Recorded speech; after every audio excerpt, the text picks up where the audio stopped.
자려고 눈을 감았는데 정신은 말짱하나요? 뒤척이다 시계를 보니 벌써 새벽 3시라고요? 오늘도 그러셨다면 범인은 의지가 아니라 다른 이유입니다. 늘 베고 자는 베개, 그날의 저녁 메뉴, 낮잠 타이밍, 그리고 잠들기 전 생각의 꼬리들. 이 중 딱 하나만 바꿔도 오늘 밤 수면의 질이 달라집니다.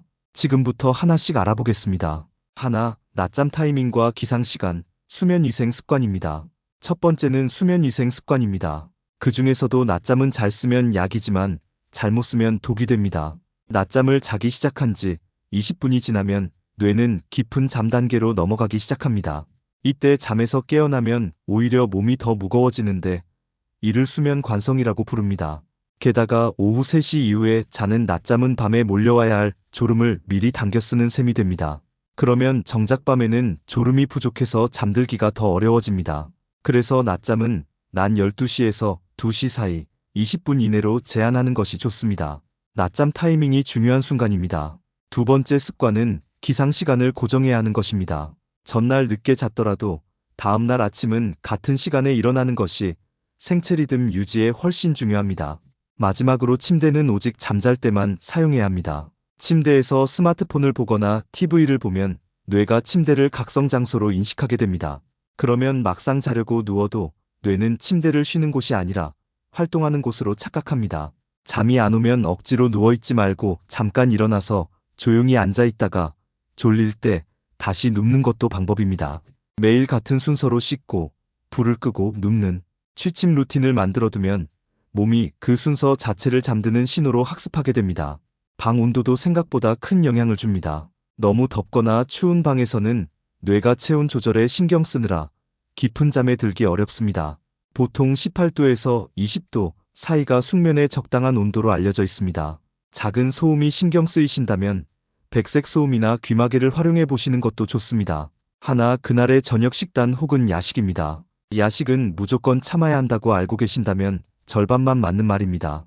뇌가 잠들려면 세로토닌이 멜라토닌으로 바뀌는 과정이 필요합니다. 이 과정의 원료가 되는 재료는 트립토판이라는 아미노산 즉 단백질입니다. 그런데 트립토판은 우리 몸에서 스스로 만들어지지 않고 반드시 음식으로 채워야 합니다. 의외로 바나나와 따뜻한 우유 한 잔이 트립토판을 채우는 대표적인 조합입니다. 견과류 중에서는 아몬드가 같은 역할을 합니다. 여기에 탄수화물을 아주 조금 곁들이면 흡수율이 더 올라갑니다. 그래서 바나나 하나에 통곡물 크래커 한두 조각이 좋은 궁합입니다. 포인트는 양을 적게 취침 한두 시간 전에 먹는 것입니다. 반대로 카페인과 알코올은 이 시간대에는 피하는 것이 좋습니다. 카페인은 절반의 양이 빠져나가는 데만 대여섯 시간이 걸리고 알코올은 처음엔 졸리게 해도 나중에 각성 시스템을 다시 흔들어 놓기 때문입니다. 저녁 식사 자체도 너무 늦지 않게 잠들기 3시간 전에는 마치는 것이 좋습니다.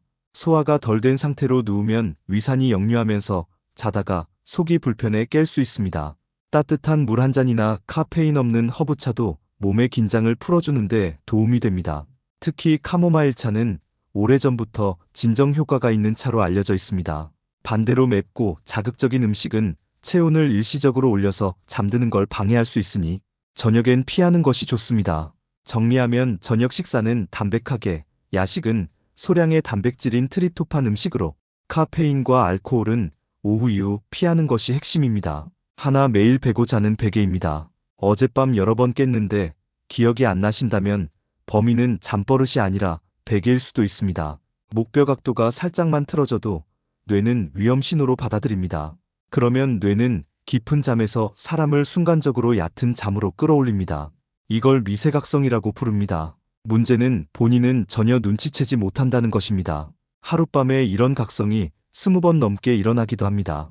기준은 목뼈의 C자 커브를 그대로 유지해주는 높이입니다. 똑바로 누웠을 땐 손바닥 하나 높이가 기준이고 옆으로 누웠을 땐 내 어깨의 너비만큼이 기준입니다. 베개 하나만 잘 맞아도 미세각성이 눈에 띄게 줄어듭니다. 이불이나 매트리스보다 먼저 점검해봐야 할 것이 바로 베개인 이유입니다. 재질도 중요한데 너무 푹 꺼지는 베개보다는 목을 일정하게 받쳐주는 메모리폼 계열이 자세 유지에 유리합니다. 베개는 소모품이라 위생을 위해서라도 1년에서 2년 사이 교체해 주시는 것이 좋습니다. 높이가 애매하다면 수건을 접어서 임시로 높낮이를 맞춰보고 편한 두께를 추후 찾아보는 것도 방법입니다. 매트리스도 함께 살펴보시면 좋은데 너무 딱딱하거나 너무 푹신하면 척추 정렬이 무너져 아침에 허리 통증으로 이어질 수 있습니다. 잘 때 손이 자주 저리다면 베개 높이뿐 아니라 팔 위치도 함께 점검해 보시는 것이 좋습니다. 비싼 제품을 고르기보다 내 목뼈 곡선에 맞는지가 훨씬 중요한 기준입니다. 하나 불안함이 없는 마음입니다. 아무리 습관과 식단, 베개를 다 바꿔도 마음이 불안하면 잠은 쉽게 오지 않습니다. 불안한 상태에서는 뇌 속 코르티솔 수치가 밤에도 충분히 떨어지지 않습니다. 코르티솔은 원래 아침에 높고 밤에 낮아져야 정상인데 스트레스가 계속되면 이 리듬이 무너집니다. 그래서 몸은 지쳤는데도 뇌는 계속 경계 태세를 유지하게 됩니다. 도움이 되는 방법 중 하나는 호흡입니다. 숨을 4번 들이쉬고 7번 멈춘 뒤 8번에 걸쳐 천천히 내쉬어 보세요. 이 호흡을 몇 차례만 반복해도 심박수가 안정되면서 긴장이 풀리는 걸 느끼실 수 있습니다. 또 다른 방법은 감사한 일 3가지를 짧게 적어보는 것입니다. 하루를 부정적인 생각으로 마무리하지 않는 것만으로도 밤사이 불안감이 줄어듭니다. 마음이 편안해질 때 비로소 몸도 깊은 잠에 들어갈 준비를 합니다. 누워서 발끝부터 정수리까지 천천히 힘을 주었다가 풀어주는 근육 이완법도 도움이 됩니다. 몸의 긴장이 풀리면 뇌도 자연스럽게 따라서 이완되는 경우가 많습니다. 걱정이 많은 날에는 자기 전이 아니라 저녁 식사 전에 미리 걱정 시간을 따로 정해서 걱정을 적어두는 것도 좋은 방법입니다. 뇌는 이미 적어둔 걱정을 다시 꺼내지 않아도 된다고 인식하기 때문입니다. 운동도 빼놓을 수 없는 부분인데 낮 동안의 가벼운 유산소 운동은 밤에 찾아오는 졸음의 질을 높여줍니다. 다만 취침 직전의 격렬한 운동은 오히려 몸을 각성시킬 수 있으니 저녁보다는 낮 시간대가 좋습니다. 저녁 샤워는 뜨거운 물 또는 차가운 물보다는 따뜻한 물 온도가 몸을 이완하는데 좋고 반신욕도 좋습니다. 결국 몸과 마음은 따로 움직이지 않고 서로 영향을 주고받는다는 것을 기억해 두시면 좋습니다. 오늘 수면 습관, 그날의 저녁 식단, 매일 베는 베개, 편안한 마음, 이 4가지 영역을 함께 살펴봤습니다. 이것들을 한 번에 다 실천하려 하지 않아도 됩니다. 오늘 밤부터 이 중 딱 하나만 골라서 시작해보세요.